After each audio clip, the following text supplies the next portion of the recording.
Welcome to this explainer. Today, we're picking right up from that miraculous discovery of Zamzam, and we're going to follow the incredible journey of Prophet Ismail. We'll track his life from being a little boy surviving in the shifting sands of Makkah, all the way to the absolute center of the ultimate divine test.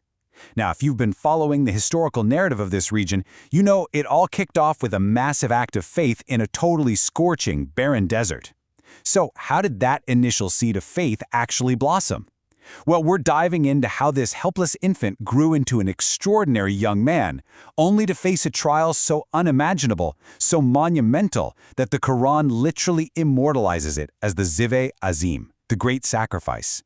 It's a story with a legacy that is absolutely echoed through the millennia, shaping the faith of millions of people. Let's get right into it. You know, the completely barren valley of Makkah didn't just magically transform into a bustling settlement overnight. But the catalyst, it was absolutely undeniable. Just look at how this sequence unfolded.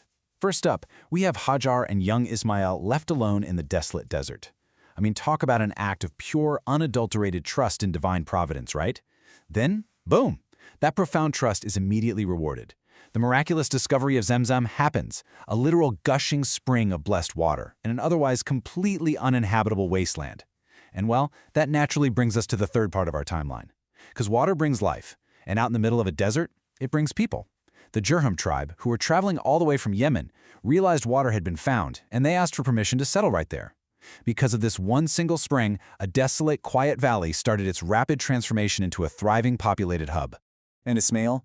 He didn't just sit back and passively watch this newly settled community grow around him. No, he became deeply integrated into it. Growing up right there alongside the Jurhum tribe, he actually learned the Arabic language from them, totally mastering all its beautiful nuances.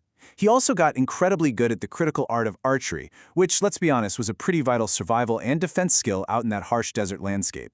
But you know, beyond just his physical and linguistic skills, what really stood out was his character. He became widely renowned for his excellent morals and habits. The historical sources are super specific about this. They highlight that his personality and his noble character were basically a mirror image of his father, Prophet Ibrahim.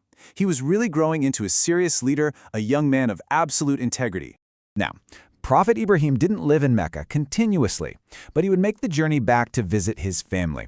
And you can just imagine, right, the immense joy and pride of a father watching his son grow into such an upstanding, super capable young man, someone who could finally walk and work right alongside him.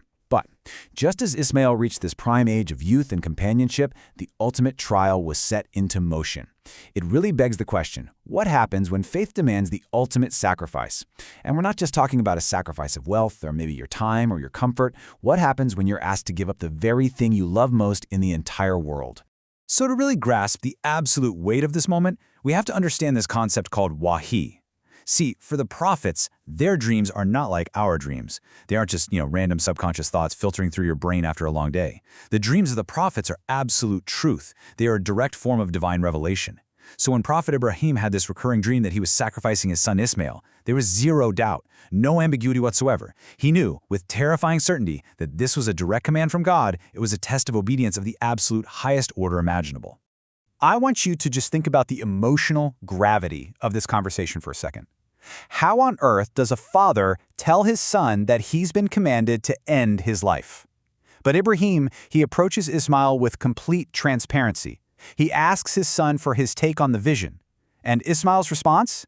He doesn't panic, he doesn't rebel, or even question the fairness of the whole thing. He simply says, "O my father, do as you are commanded. If Allah wills, you shall find me of the patient." Wow. I mean, it is a staggering moment of shared, unwavering faith. He willingly places his own life right into the hands of God's command, promising patience and steadfastness. And here's the wild part. They actually went through with the preparations. They reached the absolute brink. Ibrahim was fully prepared to sacrifice the son he loved so dearly, and Ismail was completely prepared to be sacrificed. But the divine purpose wasn't actually the physical loss of the son. The test was entirely about the condition and the submission of the heart. The exact second that total submission was proven, God's boundless mercy stepped right in.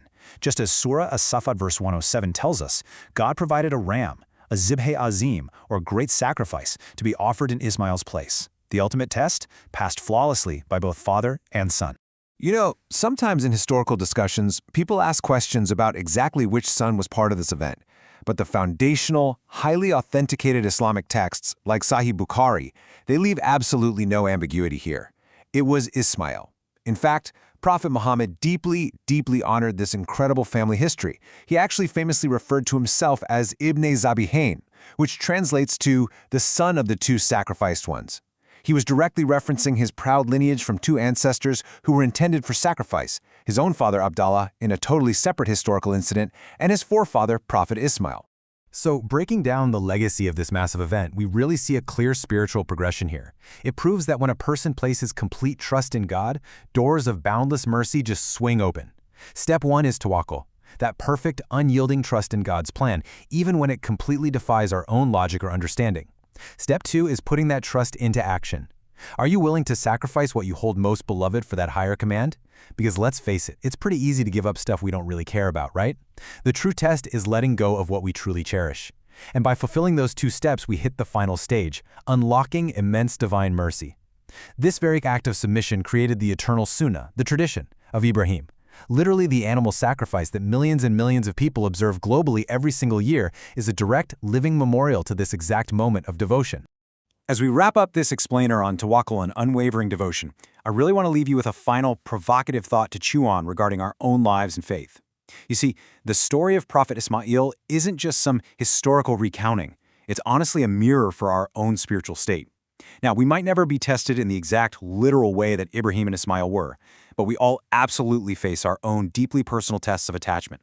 So if we truly claim to trust God, what are we actually willing to sacrifice to achieve ultimate lasting success? What is that beloved possession for you? Maybe it's your ego, your wealth, or your time. What's the thing holding you back from perfect submission? Think really deeply about that as you reflect on the eternal legacy of Ismail.